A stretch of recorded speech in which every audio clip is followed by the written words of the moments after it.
Então estamos aguardando aqui um pouco, já tem umas irmãs já aparecendo. Então vamos iniciar nossas atividades, já são 20 horas. Então a gente agradece a presença de todos, uma boa noite a todos. E vamos então agora, vamos convidar todos, vamos fazer a nossa prece então para dar início à nossa atividade de palestra da noite. Então eu convido a todos, vamos elevar nossos pensamentos, nossos sentimentos a Deus e rogando a nossos familiares e amigos que nos assistem nessa noite de hoje, que nos inspire, nos ilumine as nossas mentes, os nossos corações, para que possamos internalizar esses conteúdos evangélicos, para que possamos sentir no coração, fazer os esforços para botar em prática tudo aquilo que a gente aprende através da doutrina espírita, através dos ensinamentos do Mestre Jesus, e que os nossos mentores nos inspirem, que possamos aqui ser apenas humildes instrumentos de levar adiante essa doutrina de amor aos corações, e que possam ter todos nós possamos ter olhos de ver, ouvidos de ouvir, a mensagem evangélica para todos nós nessa noite de hoje, que ampare, ilumine este ambiente, nos dando bastante paz, luz e proteção, que possa também irradiar a todos aqueles que estão nos acompanhando em seus lares, que possam vibrar positivamente para receber este amparo, este auxílio à distância, que com certeza receberão. Então assim, Senhor, em Teu nome, damos início então com as nossas atividades de palestra da noite de hoje, que assim seja. Então vamos lá, gente amigo. O tema da noite de hoje, a gente sempre procura trazer uma parábola à luz da doutrina espírita. Todo mês a gente traz. E como a gente procura fazer uma sequência do Evangelho segundo o Espiritismo, agora a gente deu essas turbulências que deu aí, a gente teve que fazer de portas fechadas. E algumas palestras a gente estava fazendo irradiações, mas como eu já sou aqui de casa mesmo, então era a minha vez mesmo no mês, então eu tinha já preparado esse material, que não é não é especificamente uma parábola, que era para ser uma parábola, mas é um ensinamento, uma vivência prática de Jesus para nossas vidas. Então nós vamos trazer esse ensinamento, e está lá no Evangelho também segundo o Espiritismo, que eu vou só um pouquinho que eu vou pegar aqui o Evangelho.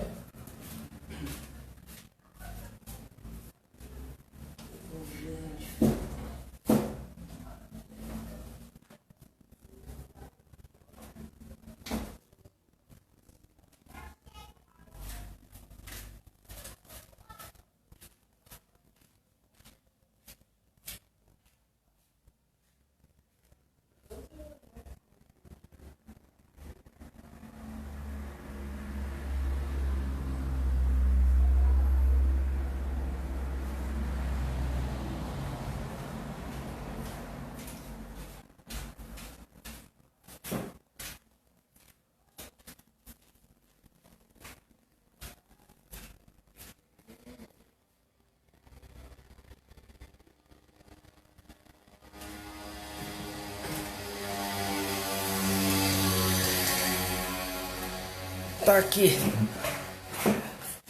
Obrigado pela paciência e desculpe a todos. Então, no Evangelho segundo o Espiritismo, no capítulo, vamos ver aqui no capítulo 25. Vamos lá. Então, podem pegar os seus Evangelhos segundo o Espiritismo.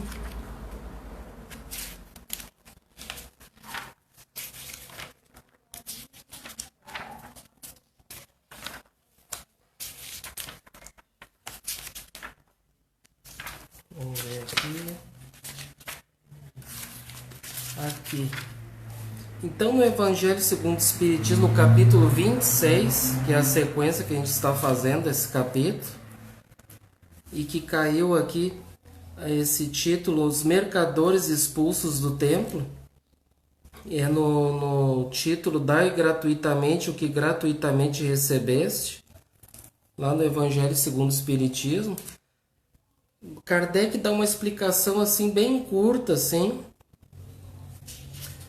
Na verdade, ele traz a passagem toda ali de Marcos 11:15, que é a que nós vamos estudar na noite de hoje, que vai até o versículo 18. Só que para não ocupar muito o nosso tempo, nós vamos estudar hoje só o versículo 15. Então nós vamos ver o início do versículo de Marcos no capítulo 11. Então Kardec ali, ele traz a passagem evangélica que diz assim, ó, então nós vamos estudar o versículo 15, ó, que diz assim: E vieram a Jerusalém, e Jesus, entrando no templo, começou a expulsar os que vendiam e compravam no templo, e derrubou as mesas dos cambiadores e as cadeiras dos que vendiam pombas.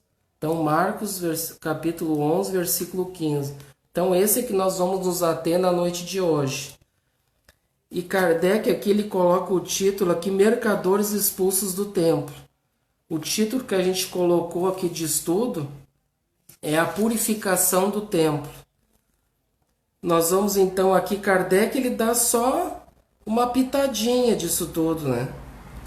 Então a gente quis se aprofundar mais nesse ensinamento, que é um ensinamento muito, muito bacana, muito importante para as nossas vidas, e que muitos questionam essa passagem bíblica aí. Então o que Kardec diz aqui? Ó?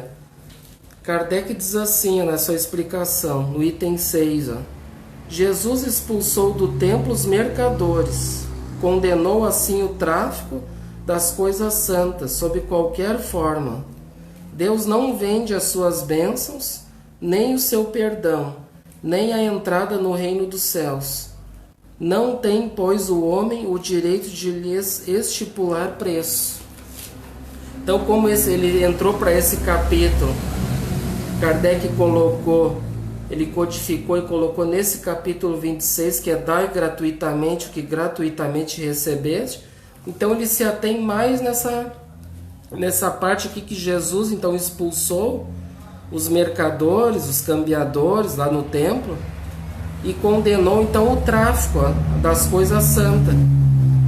Ou seja, então ele condenou ali que é um lugar de orações, né, que é como se fosse um ambiente espírita, que nós vamos ver que é um ambiente sagrado, é um templo divino,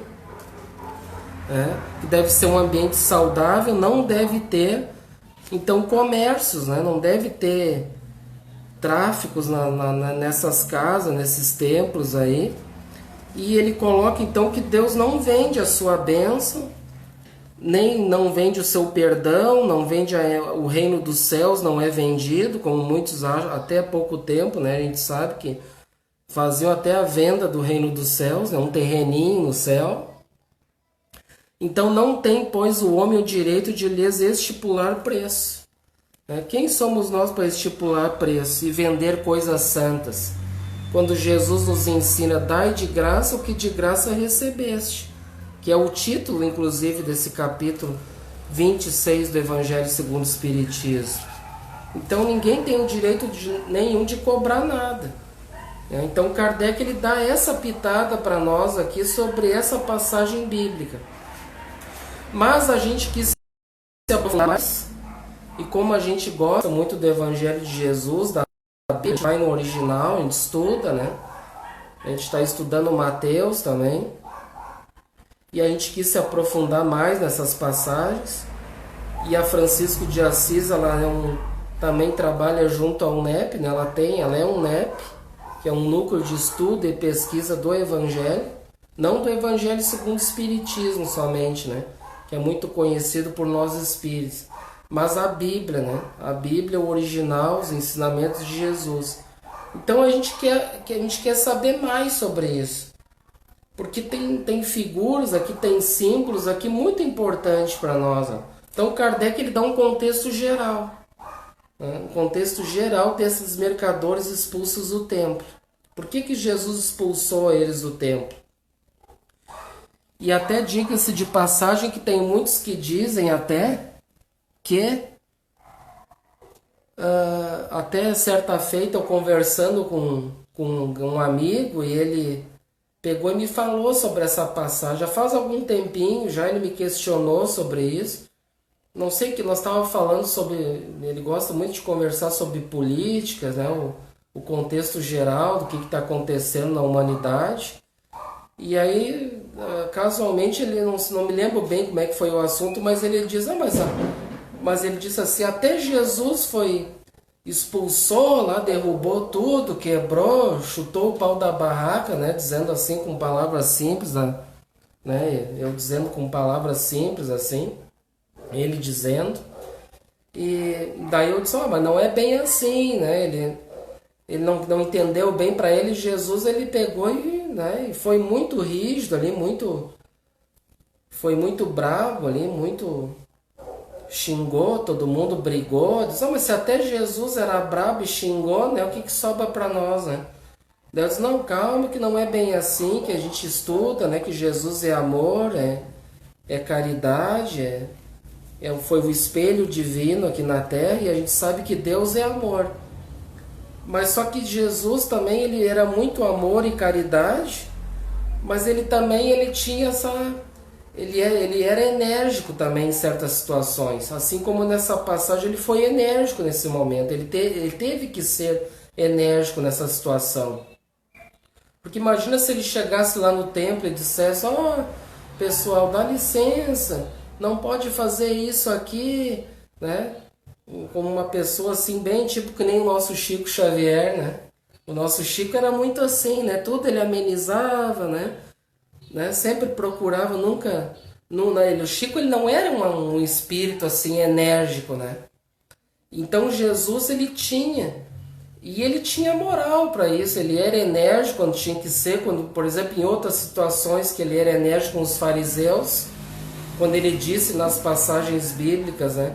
Raça de víboras, sepulcros caiados por fora e cheio de podridão por dentro. Ele estava sendo enérgico aí. E com razão, com moral, ele estava alertando as consciências deles. Vocês estão agindo de forma, né, não estão agindo corretamente como vocês aprendem as leis.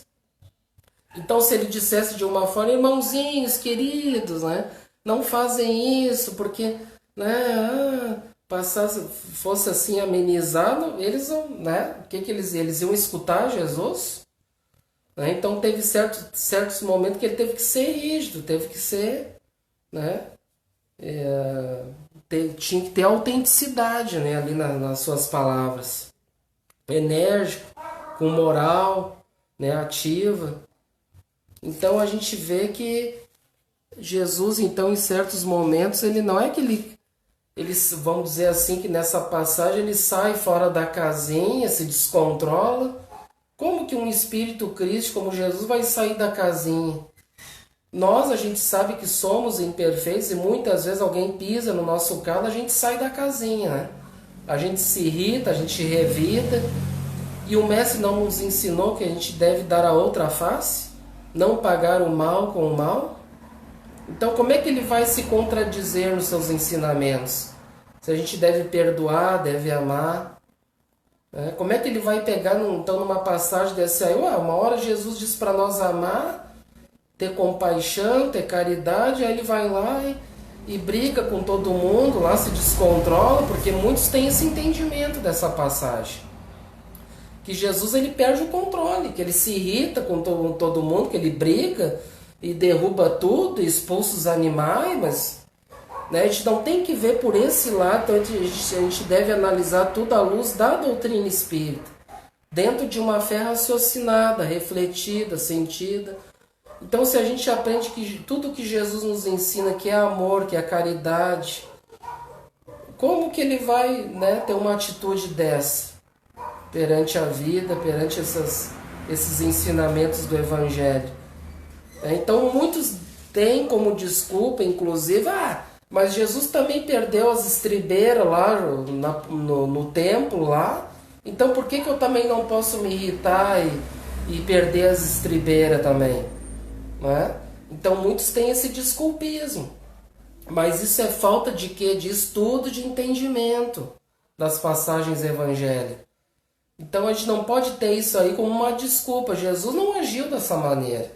Ele foi sim enérgico ali com eles, teve que agir dessa maneira, porque imagina se um pai como nós, quem tem filho, pai ou mãe amorosos com seu filho, o filho errou, fez sei lá, cometeu um erro ali que não era para ter cometido. E a gente viu que é errado, a gente vai ali e passa a mão por cima da cabecinha dele. Não, filhinho, a vida é assim mesmo, não faz assim, fulaninho. Será que ele vai nos ouvir? Então é mais ou menos por aí que a gente vai entender o que a gente vai estudar dessa passagem.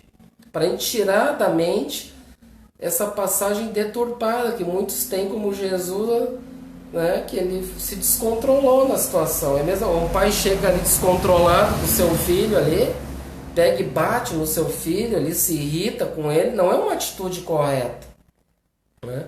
Então a gente deve ter um equilíbrio, assim como Jesus teve nessa passagem. O equilíbrio e ser enérgico é diferente de ser agressivo.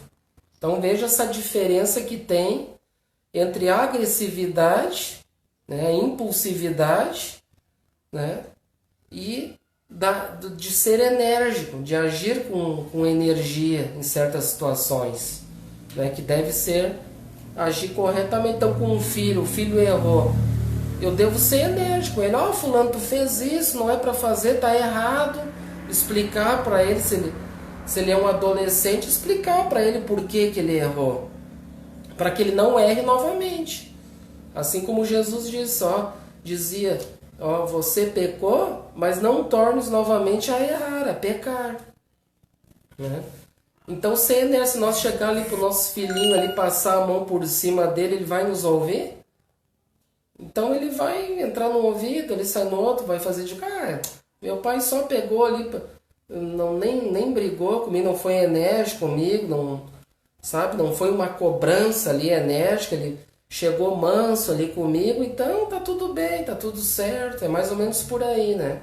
A gente tem que entender essa passagem, a gente entender conforme o que Jesus fez nessa passagem evangélica aí. Então vamos ver. Então a gente se aprofundou, gente amiga, e a gente trouxe um estudo do Evangelho por Sobral. José Damasceno Sobral, que foi um grande trabalhador espírita, lá da União Espírita Mineira, que ele tem PDF na internet ali à disposição de todos ali, um PDF, 2 volumes gratuito ali, o Evangelho por Sobral, e ele fazia parte daquela equipe que fazia os miudinhos, então eles estudavam o Evangelho no miúdo. Então eles pegavam ali por palavras, por partes, ali como a gente vai ver aqui, e pegava aquele versículo, desmembrava ele, ia nas palavras-chave e trazia em detalhes para nós aquele ensinamento evangélico à luz da doutrina espírita. Então ele trabalhou ali, ele trabalhava na época do Chico Xavier, daqueles espíritos ali, grandes espíritos que a gente teve entre nós e que deixou esse material tão importante e fundamental para os dias de hoje, para a gente estudar o Evangelho, para a gente entender realmente o significado profundo do Evangelho nas nossas vidas, e que muitos até não conhecem. Então vamos ver aqui. Então a gente pegou esse versículo, Marcos, lá em Marcos, no capítulo 11, versículo 15, que o Kardec também traz aqui, e que também está lá em Mateus, no versículo 21, 12 e 13. Então vamos lá, gente. Então eu vou repetir aqui o versículo. E vieram a Jerusalém, e Jesus, entrando no templo, começou a expulsar os que vendiam e compravam no templo, e derrubou as mesas dos cambiadores e as cadeiras dos que vendiam pombas. Então, se a gente ir aqui ao pé da letra, que é o literal, a gente vai ver que realmente Jesus aqui foi violento. Aqui, muitos vão interpretar como uma violência, né? Então ele expulsou, né, esses cambiadores, derrubou as mesas dos cambiadores, né? Muitos interpretam como ele agiu como uma forma de violência. A gente já conversou já que não foi bem assim, né? Então vamos por partes, ó. E Jesus entrando no templo. Ele então pega essa primeira parte e explica. Que diz assim, ó, Jesus, que é o organizador, o administrador e responsável pelo nosso planeta Terra. Sua evolução se perde na poeira dos sóis. E também está lá no Livro dos Espíritos, na questão 625, que diz que ele é o nosso guia e modelo para toda a humanidade. Então veja, ele é o nosso administrador, né? E conhece todas as suas ovelhinhas, que somos nós, conhece todas pelo nome. E conhece pelo nome. Ele conhece toda a nossa trajetória evolutiva, tudo que a gente está fazendo, o que a gente fez. E a sua evolução se perde na poeira dos sóis. Hein? Então a gente não tem noção do que é esse Espírito que é Jesus. Que é esse guia, né? Esse modelo para todos nós. Jesus entrando no templo. E continuando, ó, entrando no templo. Agora ele entra no templo, entrando no templo. Originariamente construído por Salomão, né, esse templo na época de Jesus. Então já destruído, ele foi destruído uma vez lá no Velho Testamento, depois reconstruído novamente. É uma maravilha arquitetônica, glória do povo judeu. O templo era enorme, com lugares especiais para os homens, as mulheres, os sacerdotes, as pessoas portadoras de doenças infecciosas, e o local principal era o Santo dos Santos, ao qual só tinha acesso o sumo sacerdote, no dia anual da sua expiação. Então Paulo lembra que o nosso corpo é o templo do Espírito. Então nós temos o templo, esse templo então judeu, né, que ele foi destruído, foi reconstruído, e hoje a gente sabe lá que em Jerusalém só tem uma parte lá, né, desse templo lá, que é uma parede, lá um muro, né? Só ficou aquela parte lá que o Muro das Lamentações, que é chamado, é muito conhecido, e que os judeus até hoje vão lá, se ajoelham lá, e por isso o Muro das Lamentações, daí eles choram, né? Lembram, né, daquele templo grandioso que ficou em ruínas. Então por isso esse nome, Muro das Lamentações, é o que tem hoje lá nos nossos dias. Foi o que sobrou desse templo, né? E também tem esse templo material, né, que nós estamos falando. E Paulo está falando então do nosso templo, que é o nosso corpo, que é o templo do Espírito. Então o nosso corpo é o templo do Espírito, que abriga o nosso espírito. Então é um templo, né? Então a gente tem que cuidar do nosso corpo, valorizar ele, que é um templo. Então, como entrou no templo, é preciso para o nosso bem que Jesus e os apóstolos, representados pela doutrina espírita, penetrem o nosso íntimo. Aliás, isso vem acontecendo à medida que damos expansão ao que é melhor, sob a influência do Evangelho. Então, esses representantes que são Jesus e seus apóstolos, representados pela doutrina, então que eles têm que eles fazem um trabalho para que esse trabalho possa penetrar nas nossas intimidades, dentro dos nossos corações. Então esse trabalho que eles fazem é um trabalho hercúleo, né? Que já vem há 2000 anos esse trabalho árduo de Jesus, e depois os seus apóstolos deram continuidade, né? E eles fizeram um esforço enorme para que esse evangelho de luz chegasse até nós nos dias de hoje, que a gente pudesse estar aqui estudando hoje. Porque ali estão contidas as leis divinas. E como a gente esqueceu as leis, como é que nós vamos lembrar as leis? As leis estão escritas nas nossas consciências, a gente despreza as leis, esquece as leis, deturpa as leis. Então, como é que a gente vai lembrar essas leis? Através dos ensinamentos trazidos por Jesus e seus apóstolos, né? Então, isso vai acontecer na medida que vamos dando expansão a isso que é melhor, né? Dentro dessa influência que o Evangelho traz para nossas vidas. Gente, se quiserem participar, tiver alguma pergunta, algum questionamento, fiquem à vontade, tá? Então, continuando ali, ó, começou a expulsar os que vendiam e compravam no templo. Então, ali ele entrou no templo e ele começa a expulsar esses que vendiam e compravam no templo.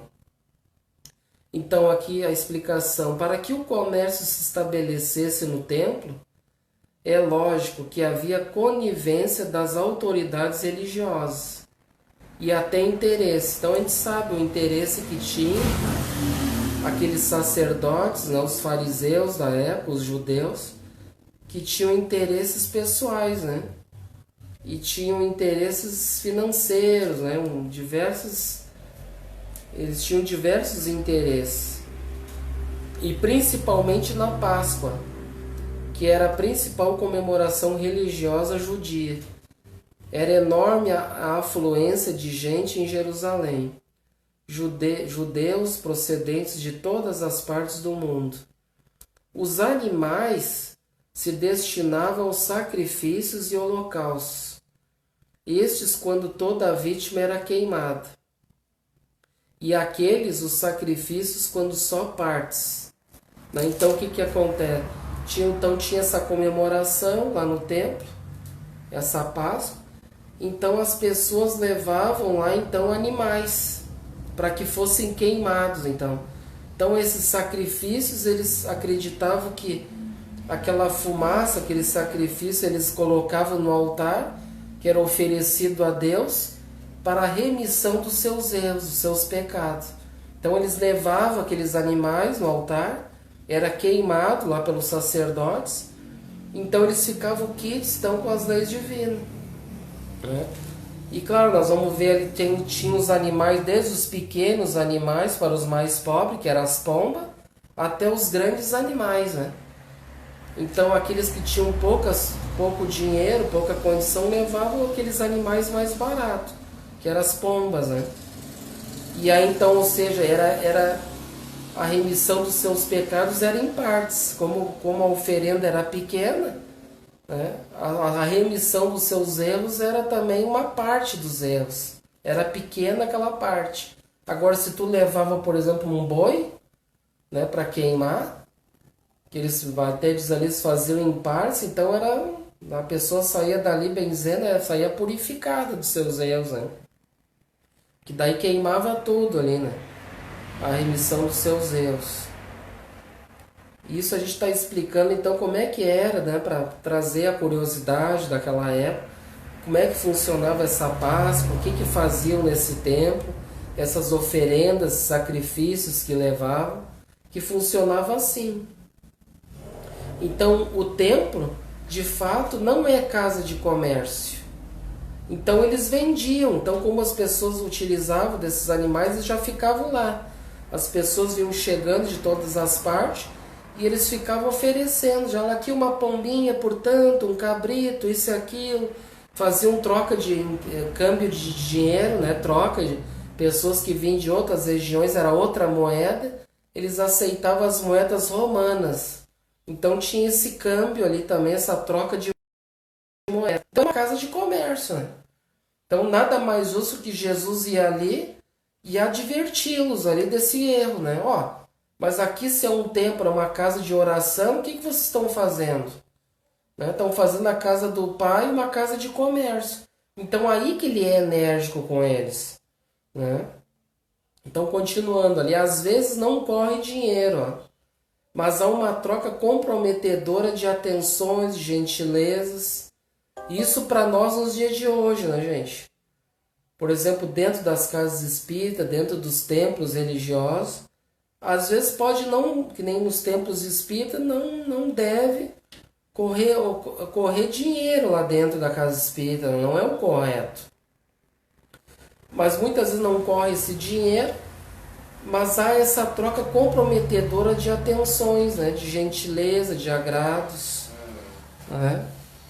Na questão íntima, podem fazer isto ou aquilo, tendo em vista a obtenção de algo, de encargos ou desencargos.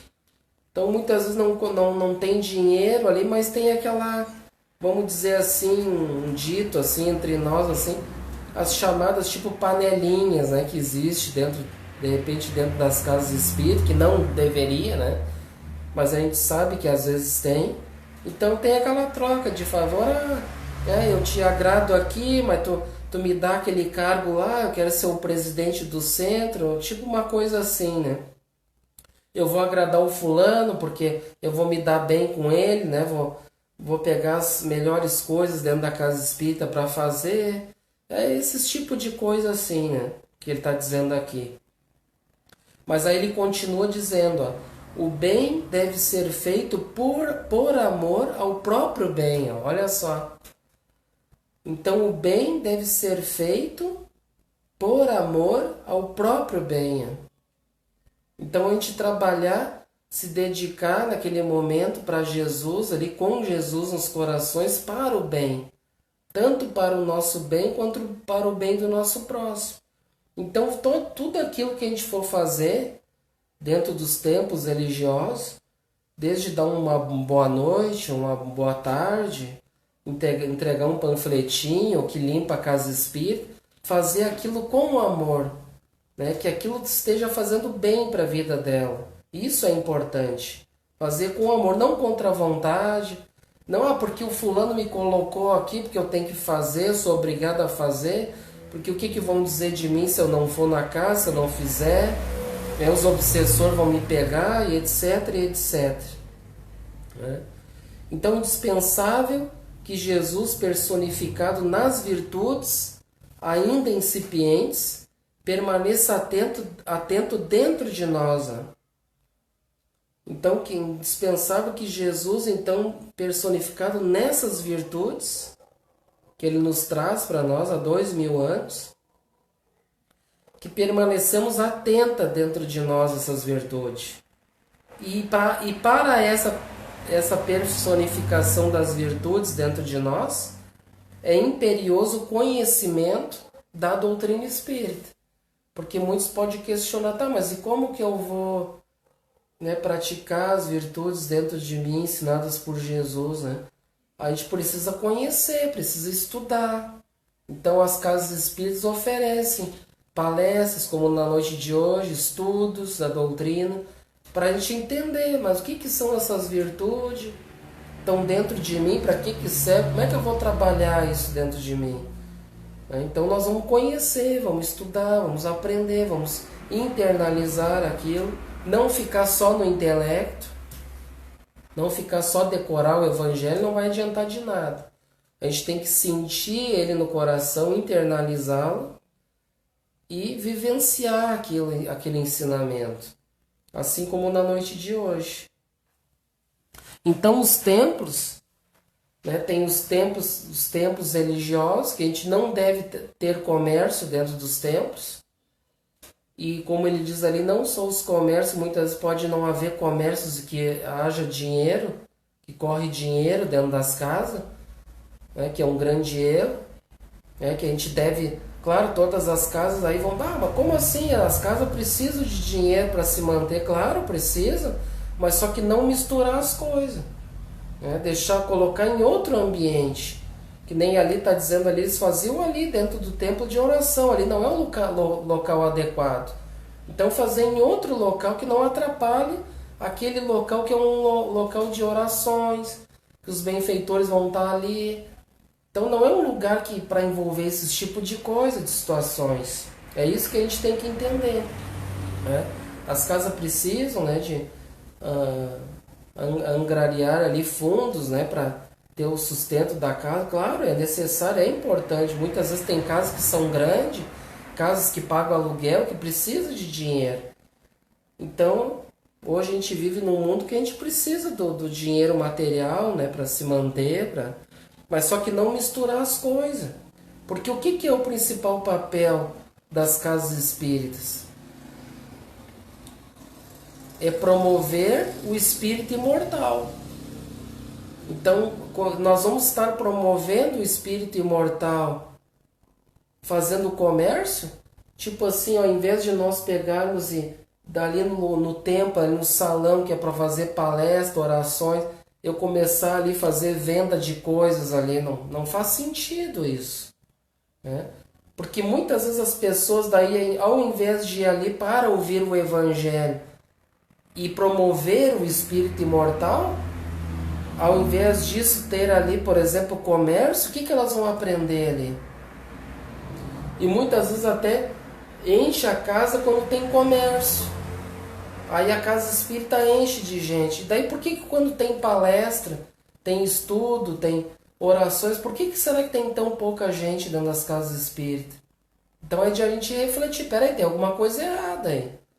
No dia de palestra, que é para as pessoas virem lotar, para aprender, para compartilhar, tem muitas vezes meia dúzia de gato pingado. Né? Tem muito mais desencarnados. Claro, a gente sabe que os encarnados vão estar sempre ali presentes. Mas e nós? A gente precisa também aprender para ter uma vida melhor aqui, para não desencarnar numa situação ruim. Então a gente precisa aprender. Como é que eu vou aprender? Aí eu chego lá, em dia de comércio, lota a casa. Aí em dia de palestra, eu não quero ouvir essas coisas. Eu quero ir lá o dia que tem comércio, que tem umas promoções boas lá, eu vou lá. Agora o dia de palestra, aí eu não quero, não me interessa essas coisas. É muito difícil, é muito trabalhoso, dá muito trabalho, então eu não quero fazer esforço. Então muitos de nós pensamos assim. A gente vive um materialismo, um consumismo. Então eu quero aquilo que me convém. Eu quero, não, materialismo, vai ter comércio. Que bom, eu vou ir lá ver o que tem de promoção. Vai ter uma palestra aqui depois, não quer vir aqui escutar. Não, daí a palestra quando vê, na hora do comércio enche de gente. Depois na hora da palestra ali meia dúzia de pessoas. Não, a gente tem que refletir bem sobre isso aí, tem coisa errada aí. Uma coisa está acontecendo errada dentro dos nossos templos espíritas. Não deveria ser assim. Mas a gente, como a gente está evoluindo, né, está aprendendo, está crescendo, dentro do movimento espírita, a gente está sempre evoluindo, né? Retirando aquele atavismo do passado, a gente vai aprendendo aos poucos, né? As questões que faz sentido, né? Para as nossas vidas, realmente, uma fé raciocinada, refletida, né? Então nós temos esses templos, ó, que é o que está colocando aqui. Mas nós temos também os nossos templos íntimos, ó. E dentro dos nossos templos íntimos, né, que é o nosso coração, podemos dizer que ali nós temos ali, como diz, as virtudes, né, que Jesus nos ensinou. Então elas estão ali aguardando o despertar, o desabrochar dessas virtudes. E se eu não aprender as virtudes, não começar a trabalhar isso, elas vão ficar ali, né, muitas vezes ali dormindo dentro de nós, dentro do templo, e está havendo o que está havendo dentro do nosso templo? Uma corrupção dentro do nosso templo também, nosso templo íntimo. Assim como a gente está falando dos templos, né, externos, né, os templos de tijolos, de madeira, de templos religiosos, que não deve ali deve ser um lugar santo, né, de orações, de palestras evangélicas, mas dentro dos nossos corações, dentro dos nossos templos íntimos, deve haver também essa sintonia de buscar o que é bom, do que é belo, trabalhar as virtudes, para que a gente possa melhorar o nosso templo íntimo também, não só os templos externos. É isso que a gente tem que entender. E é o que ele está dizendo aqui nessa passagem de Jesus. Houve duas purificações, dando a entender o cuidado que devemos ter com relação ao templo. No nosso caso, temos dois templos, então, como a gente estava falando. No nosso caso, o centro espírita, né, os templos espíritas, e o nosso templo íntimo. Então devem ser objetos de limpeza permanente. Tanto dentro das casas espíritas, deve ser um ambiente salutar, de limpeza permanente. Como a gente comentou ali antes, não deve ser um ambiente que vamos ali contaminar, ali, sujar o templo. Como é que nós vamos sujar esse templo? Através dos nossos maus pensamentos. Muitas vezes vão ali contra a vontade, fica falando mal de um e de outro. Olha lá o ciclano, fulano, olha a roupa dele, olha isso, olha aquilo. Então está contaminando esse templo, o nosso templo íntimo, e está também externando dentro daquele templo sagrado. E muitas vezes nós contaminando com objetos também de vendas de coisas, isso e aquilo também vai contaminar o nosso templo, o nosso centro espírita, como a gente tinha comentado antes. Então devem ser objetos de limpeza permanente, tanto dentro de nós quanto dentro dos centros espíritas. Então, do primeiro, que é o centro espírita, o nosso aperfeiçoamento constante dentro das casas espíritas. Não, desculpa, do primeiro, tendo em vista a pureza evangélico-doutrinária. Então, dentro dos templos espíritas, o que é o papel fundamental dos centros espíritas? Como a gente estava comentando, promover o espírito imortal. Como é que nós vamos promover os espíritos imortais? Iluminar as consciências através da pureza evangélica doutrinária. Se não houver isso dentro dos templos espíritas, tem coisa errada, hein? Se eu der prioridade para promover comércio, que lota a casa para o comércio, tem coisa errada aí, não está correto. Então deve prevalecer essa pureza evangélica doutrinária. E do segundo, que é o nosso templo íntimo, aí sim o nosso aperfeiçoamento constante. Então a gente sempre trabalhando tudo aquilo que a gente aprende, com Jesus, com a doutrina espírita, através do Evangelho, nós termos esse aperfeiçoamento sempre constante em nossas vidas, nos melhorando a cada dia, dando um passo à frente a cada dia de tudo aquilo que a gente está aprendendo, que é fazer os esforços, E que muita gente não quer fazer os esforços.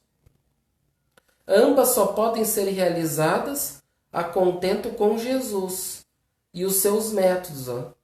Então, quais são os métodos de Jesus? Então, nós vamos realizar esse aperfeiçoamento constante através dos métodos do nosso Mestre Jesus. Quais são esses métodos? Aqui ele dá 3 métodos. A compreensão, nós termos essa compreensão perante a vida, perante o nosso próximo, perante a nós mesmos. A caridade, que é fundamental. A caridade para conosco, em primeiro lugar. Depois para com o nosso próximo. E a perseverança, gente. É fundamental a gente trabalhar e perseverar naquilo que a gente está trabalhando, que a gente está aprendendo, que a gente está estudando. Perseverar, isso é muito importante. Há pouco eu tinha falado com uma pessoa dizendo que, olha, eu até fiquei um pouco assim triste assim, com o que acontece, que eu vi assim, eu sou uma pessoa que todo mundo sabe que eu sou uma pessoa nova na doutrina espírita. Eu tenho aí a Francisco agora tem 4 anos, a gente fez 4 anos de Francisco de Assis aqui, graças a Deus, 4 anos de atividade. E a gente trabalhou em outras casas, aí teve uma oportunidade de trabalhar um pouco em outras casas, então a gente tem um pouco experiência aí, mas a gente vai nos esforçando, procurando ser um instrumento útil. E aí eu comentando com essa pessoa, que eu vi assim, muitas pessoas antigas do movimento espírita, principalmente aqui da nossa cidade, Sapucaia do Sul, pessoas antigas no movimento, que eram até tidas como, vamos dizer assim, ícones, líderes do movimento aqui de Sapucaia. E que levaram tombos, gente? Levaram tombos, que muitos desistiram da doutrina, sabe? Por causa de melindres e outras coisas, que a gente sabe, esse melindre, que o melindre, na verdade, o que é o melindre? É o termômetro do orgulho. Então a gente se melindra com alguém, o chapéu serviu para mim, então, né, se serviu é porque eu me ofendi. E se eu me ofendi é porque eu aceitei, tem coisa errada comigo, né? E a gente não deve levar nunca por esse lado pessoal. Esse que é o nosso grande erro. Já aconteceu isso comigo também, e, né, com a minha esposa também já aconteceu. A gente já passou uns bocados por aí, aprendeu bastante coisa. E a gente vê que a gente tem muito que aprender, né? Então a gente vê que a gente nunca deve levar por esse lado pessoal. Muitas vezes a pessoa tem aquela pessoa como um ícone e a gente não deve endeusar pessoas, isso é um grande erro também nosso.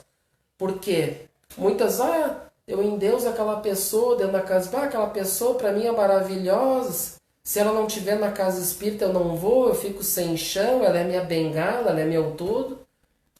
Aí até a partir do momento que a gente vê um erro dessa pessoa. E aí aquilo nos agrava muito profundamente. A gente fica muito chateado, acaba até desistindo de tudo. Ou então quando essa pessoa nos fala alguma coisa desagradável. Ou seja, nos ofende, né, intimamente. Aí entra o melindre. Aí eu me ofendo, eu fico melindrado, que é o meu orgulho, é o termômetro do orgulho, e acabo me afastando por causa dessa pessoa. E que é um grande erro. A gente nunca deve se afastar por causa das pessoas. A gente está dentro da casa espírita, se é um trabalhador, a gente deve estar pela casa espírita, pelas pessoas que estão ali, ou pela causa espírita. Essa é uma grande diferença. E que as pessoas, então, levando por esse lado equivocado, acabam desistindo. A gente jamais deve desistir da causa espírita. Nós somos imperfeitos, temos erros. Todos nós erramos, porque não somos perfeitos. Então muitas vezes as pessoas vão se enganar com a gente. Mas o Ederson, olha o que o Ederson fez, fiquei de cara, né? Se melinda e desiste de tudo. Mas o Ederson é um instrumento ainda falho, ainda imperfeito. Todos nós somos. Ninguém pode se achar que temos aqui nas casas espíritas, e principalmente nas lideranças, que vai ter santinho. Ninguém é santo. Todas as casas, os templos religiosos vai ter, né? Nós vamos tocar a doutrina espírita, trabalhar pela causa, levar ela adiante, vai ser levada aqui por pessoas. E pessoas falhas. Todos nós vamos ter atitude, todos nós vamos errar. Então por isso que a gente não deve endeusar ninguém. A gente deve sim compartilhar, dar palavra de incentivo, isso é muito bom, né? Que bom, fulano, tá fazendo um bom trabalho, continua, isso é muito bom também. Que faz a pessoa ver assim, poxa, vê que bom, meu trabalho tá dando resultado, que ótimo, né? As pessoas estão gostando. E não ficar, às vezes, fica tudo ali carrancudo um com o outro, às vezes tem inveja, tem ciúme do outro, né? E então isso aí vai causando uma poluição mental, poluindo o nosso coração e o ambiente que estamos um ambiente de fraternidade, de paz, de amor, de troca, de experiência, e muitas vezes não tem isso, né? Porque são pessoas falhas ainda, pessoas que têm muito que aprender na vida. Então a gente jamais deve desistir da causa espírita. Eu já ouvi pessoas dizer assim, não, mas a minha casa é a casa tal, e lá e a pessoa falando das dificuldades que tem lá, que é difícil, que está com vontade de sair da casa, mas sempre, né, vamos dizer assim, falando dos problemas, mas não toma atitudes. E isso não vai fazer bem para a pessoa. Vai chegar um ponto que ela vai acabar, se ela não encarar a realidade ali, ela vai acabar desistindo muitas vezes. Ela vai acabar se contaminando tanto, e aquele sentimento ela vai guardando, vai fazendo mal para ela. Então a gente deve trabalhar pela causa e não pela casa. Porque aí, como eu disse antes, tem pessoas que dizem assim, mas não, essa é a minha casa, eu não saio daqui, mesmo com tudo que tem aí de dificuldade, claro. Às vezes a pessoa gosta da casa, mas a gente tem que tomar muitas vezes a atitude, como a gente está aprendendo com Jesus, a ter atitudes enérgicas. E aí que entra a dificuldade. Que muitas vezes a gente vai ser enérgico ali, a pessoa vai aceitar, não vai aceitar, vai te agredir de volta, e aí entra o melindre, aquela coisa toda. Ah, mas essa aqui é minha casa porque eu tenho que ficar aqui, porque... Mas ninguém é escravo de casa nenhuma. Quem é que diz que a pessoa vai ter que ficar naquela casa ali, morrer, ficar ali para sempre?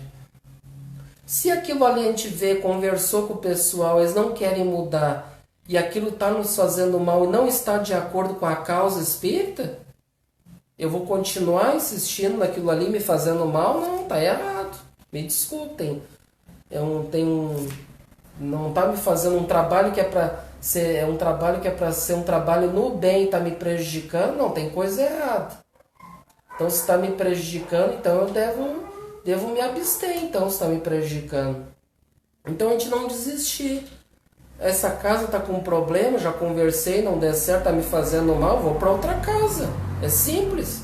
Não existe só aquela casa. Eu vou para outra até... E não vamos pensar que todas as casas têm suas dificuldades, né, gente? Como a gente disse antes, ninguém é perfeito. Muitas vezes o problema está em nós mesmos. Porque se nós somos imperfeitos, a gente não aceita as coisas, né, e quer julgar já e tudo, e aquilo... Então o problema às vezes está em nós mesmos a ser trabalhados. Claro que às vezes o problema é externo, como a gente disse, né?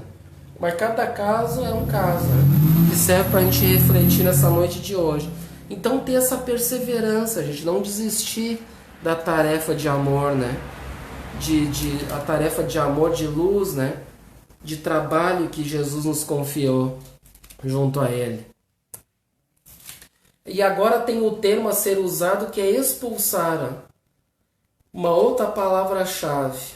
Então esse termo expulsar é bem forte, que Jesus utiliza. Diz assim, a ação carece de resolução e força. Realmente precisa ter força, ser enérgico ali para agir naquela situação, porque ele não está agindo ali com criancinhas do jardim de infância, está agindo ali com fariseus, com aquele tipo de gente que tem já um conhecimento da lei, então tem que ser enérgico com eles, né? Não vai chegar ali fulaninho, não sei o que, tem que... Né? Jesus foi enérgico. E na outra purificação, que é a interna, dentro de nós, se fala que o mestre fez um chicote de cordéis. Ó. Então o versículo completo, ali tem uma parte que ele diz que a gente pegou só o primeiro, né? Que ele pega um chicotinho ali para expulsar os animais, né? E como é que ele ia chegar para os animais ali e dizer assim, né? Dona Vaquinha, né? Ali vai falar, ó. Então Jesus utiliza esse cordéis das virtudes iniciantes para expulsar de nós o quê? Que ele usa esse chicotinho. Não para bater lá nas pessoas, como a gente disse, né? Mas é um símbolo que é para ser utilizado em nós mesmos também, para expulsar o nosso vício, o erro e a ignorância. Viu? Então esse chicote que Jesus utiliza lá não só para expulsar os animais do templo, né, mas também para a nossa limpeza íntima, né, para expulsar de dentro de nós esses erros, né, esse vício, a ignorância. E com relação então aos animais, ó, no templo, eles não entenderiam uma linguagem assim, ó, como se Jesus fosse dizer assim, ó, Dona Vaquinha, por favor, dá licença que aqui é um lugar sagrado. Se ele dissesse assim a vaquinha ia ouvir ele. Então aí que a gente vê o estudo, né, gente? Então aí que ele teve que ser enérgico ali naquele momento, né? Fez o chicotinho não para bater nas pessoas. O chicotinho era usado porque os animais, eles ouviam então ao barulho do chicote, né? Daí eles tinham um respeito. Então os animais saíam, quando Jesus fazia o barulho do chicote, ali eles já... Claro, e não havia necessidade também de bater nos animais, né, gente? Se Jesus é o mestre dos mestres, o mestre até do nosso pai Francisco, que é um ser iluminado, que ama os animais, todos os seres, ele jamais vai bater no animal, né? É um grande erro nosso. O chicote ali é para... Ele fazia aquele barulho do chicote e os animais também respeitavam Jesus. Né? Pela sua autoridade moral. Por ser o nosso co-criador dos seres, né, do nosso planeta. Então eles respeitavam assim, se falasse com eles devagarinho, ali com calma, Elas não iam entender Jesus falando com cara, elas iam achar os animais ali que Jesus estava amando elas ali, brincando com ela, dando palavra de paz para elas, né? Agradando ela. E não era um momento para ir, não era um local para aqueles animaizinhos ficar naquele recinto, né? É isso que a gente tem que entender. Que era uma casa de oração, não de venda de animais, né? Então ele teve que ser enérgico ali naquele momento. E ali ele diz, ó, não é de se admirar, nossos filhos são gente, né? Racional e relativamente esclarecida. E quantas vezes a contragosto um pai se vê na contingência de usar uma vara? Então essa vara aqui, essa palestra aqui que foi realizada pelo Sobral, gente, ela foi realizada em 1978. Então em 78 foi eu que eu conheci bem a vara, né? E que foi um instrumento bem útil para a minha evolução, essa varinha. E que nos dias de hoje é reprovável, né? Deus o livre hoje em dia um pai pegar uma vara e bater nos filhos, né? Tem conselho tutelar, com aquela coisa toda. E que nada impede nós não ser enérgico com eles, né? De utilizar de castigo, tirar daquilo que eles mais gostam. A gente pode usar vários recursos sem ser o da violência, né? E naquela época eles usavam o da vara, que ele está dizendo aqui, e os filhos respeitavam naquela época. E hoje é outra geração, né? Se nós utilizar da vara, eles vão ficar mais revoltados ainda. Para mim serviu. Para mim eu posso dizer que, né, tomara que a minha mãe aí, desculpa a minha mãe aí, mas foi útil para mim, eu aprendi bastante com esse instrumento aí. Então ele, continuando ali para nós encerrar, que nós já estamos quase terminando, ó, gente. E derrubou as mesas dos cambiadores, ó. Então era o serviço de câmbio estabelecido em casa de oração. Muitos judeus vinham do estrangeiro, da dispersão, e traziam dinheiro, local que deveria ser trocado, pois no tempo só circulava a moeda romana. E derrubando então as mesas dos cambiadores, Jesus desarticulava o mal organizado dentro do templo, como só ele consegue fazer o mesmo com relação às trevas, ó, ao vício em nosso interior, ó, gente. E precisamos ir retirando as bases do nosso homem velho, ó, até a sua queda total. Então Jesus, veja que Jesus, através dessa passagem, ele está ali desarticulando aquele mal organizado que está sendo realizado dentro de um templo que é para ser um templo sagrado. Tanto aquele templo lá que ele estava, quanto ao nosso templo interior, como a gente vinha dizendo antes. E Jesus então nos dá um ensinamento necessário, as suas virtudes, ele o exemplifica para todos nós, para que a gente então desarticule esse mal dentro de nós, trabalhando essas virtudes, combatendo os nossos vícios dentro de nós mesmos, fazendo uma reforma íntima, interior, dentro de nós mesmos, saber o que nós temos que melhorar, o que a gente tem que combater, né? Então nós vamos aos poucos, nós vamos nos tornando, retirando aquele homem velho que nós somos ainda e nos tornando num homem novo, que é o objetivo de todos nós, nos tornarmos novos homens em Cristo Jesus. Esse é o objetivo. Então, gente, o nosso tempo já está se esgotando, né? E aqui só o finalzinho aqui, ó. Faltou, ó. E as cadeiras dos que vendiam pombas, ó, estavam bem acomodados, ó, sentados. Então aqui representa o que as cadeiras, aqueles que estão acomodados, ó. Ou seja, a preguiça, né, de muitos nós, moral, de não querer combater esses vícios interiores. Quantas imperfeições nós temos instalado e confortavelmente em nossos corações? Quantos de nós somos ali, a gente aceita como a gente é e inclusive impõe aos outros, não, eu sou assim, tu tem que me engolir do jeito que eu sou. Não é assim que está querendo dizer aqui? Quantos de nós somos assim ainda? Né? E nós não podemos ficar acomodados nesses vícios. A gente deve desarticular esse mal, esse vício dentro de nós, através dessa prática das virtudes. E aqui diz, as pombas eram vendidas em grande número, pois para os pobres, como a gente disse antes, substituíam os animais mais caros para o sacrifício.